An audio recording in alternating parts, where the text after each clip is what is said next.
ദൈവത്തിന് മഹത്വം.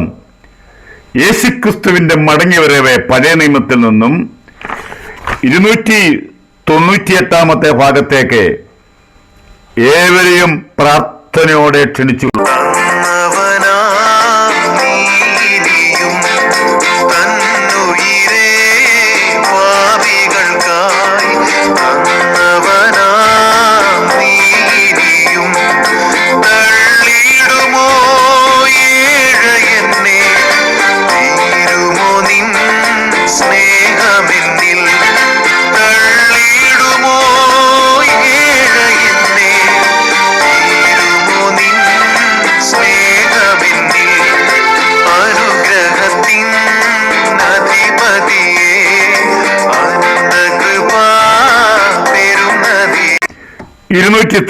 ാമത്തെ ഭാഗത്തേക്ക് ഏവരെയും സ്നേഹത്തോടെ സ്വാഗതം ചെയ്യുന്നു. ഇന്ന് നാം ചിന്തിക്കാൻ പോകുന്നത് ഇയ്യോബിന്റെ ജീവിതത്തിലെ കഷ്ടതയുടെ കഠിന ശോധനയിലെ താൻ പ്രസ്താവിച്ചതായ ഒരു വേദഭാഗം വായിക്കുന്നു. ഇയ്യോബ് 19:25 എന്നെ വീണ്ടെടുക്കുന്നവൻ ജീവിച്ചിരിക്കുന്നു എന്നും അവനൊടുവിൽ പൊടിമേ നിൽക്കുമെന്നും ഞാൻ അറിയുന്നു.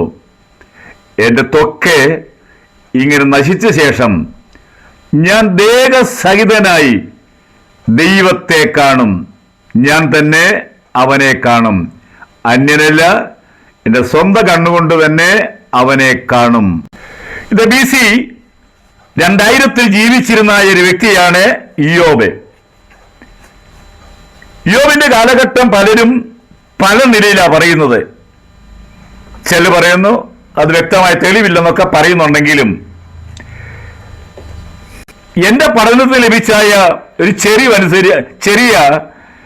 അറിവനുസരിച്ച് ഞാൻ പറയാൻ താല്പര്യപ്പെടുന്നു.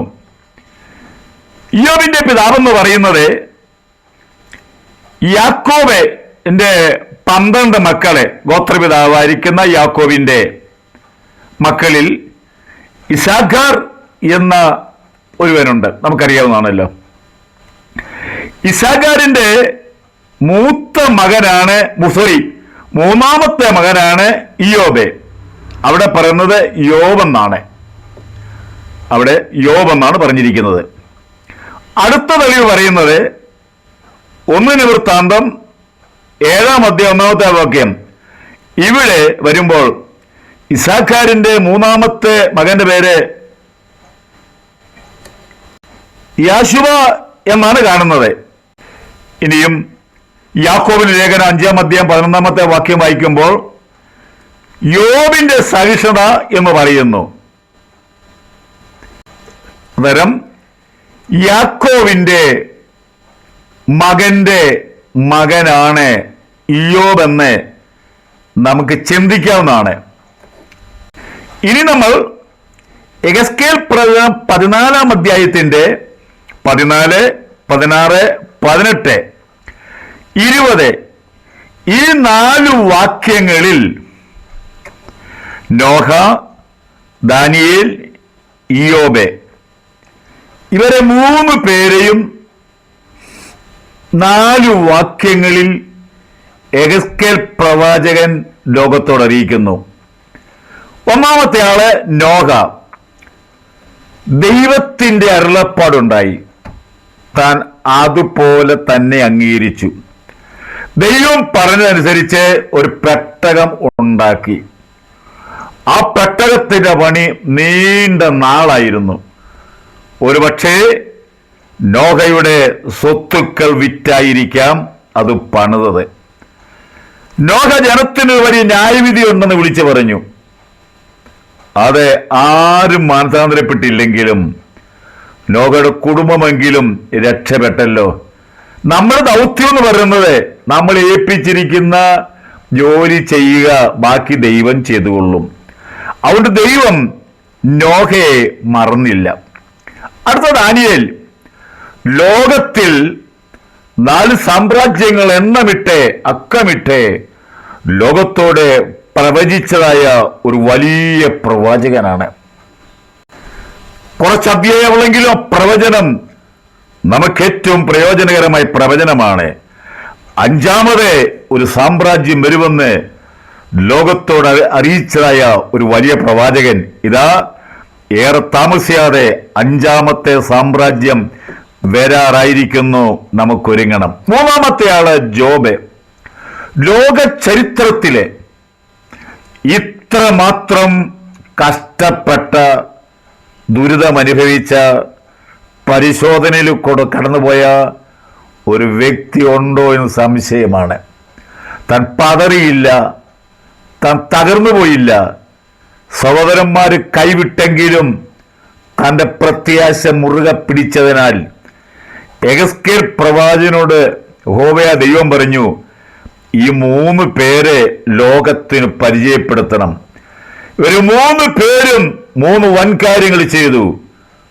ഒരാത്മീയ കാര്യം പറയട്ടെ, നാം ദൈവത്തിന് വേണ്ടി വൻ കാര്യങ്ങൾ ചെയ്താൽ മറന്നു കളയുന്ന ദൈവം അല്ല എന്ന കാര്യം നമ്മൾ മറന്നുപോകല്ലേ.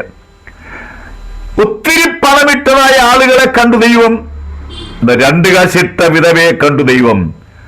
പക്ഷെ അവളെ മറന്നുപോയില്ല. കാരണം അവളുടെ അന്നത്തെ വേതനം ദൈവാലയത്തിൽ നിന്ന് കൊടുക്കുന്ന 2 നാണയങ്ങളെ 2 കാശ് ചെലവിന് വേണ്ടിയുള്ളതാണ്. ആ കാശ് മുഴുവൻ ഭണ്ഡാരത്തിലിട്ടപ്പോൾ ദൈവം അവളെ മറന്നുപോയിട്ടില്ല.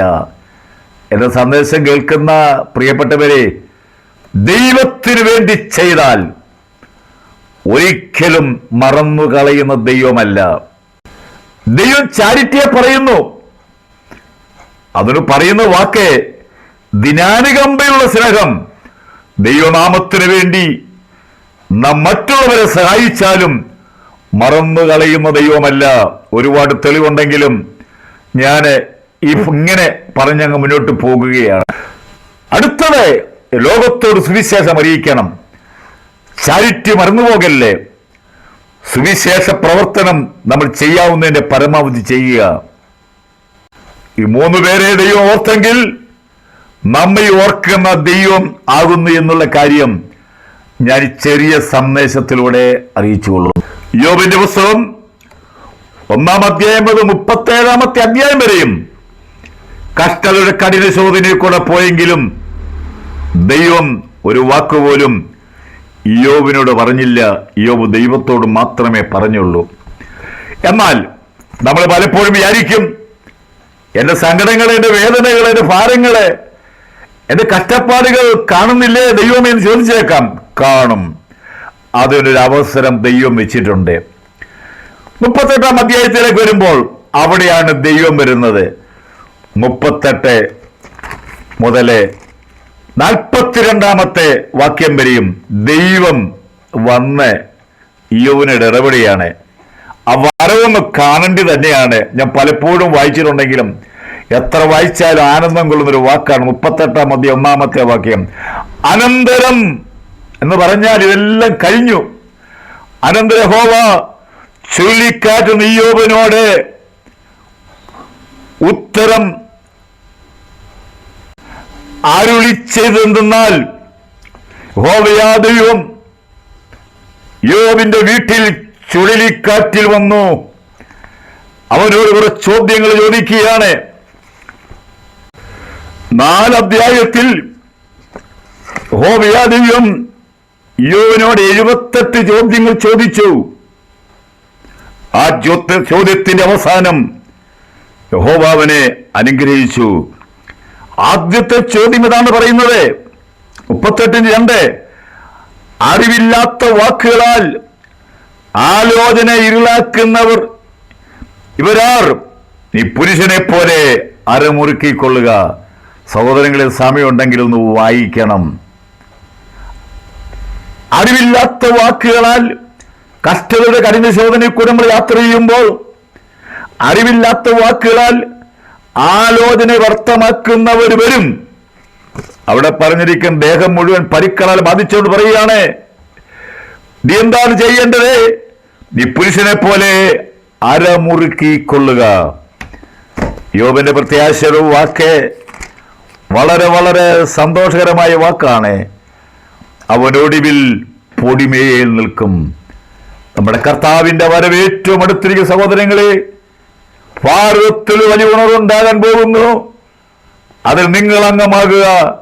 ദൈവം നമ്മളെ അനുഗ്രഹിക്കട്ടെ.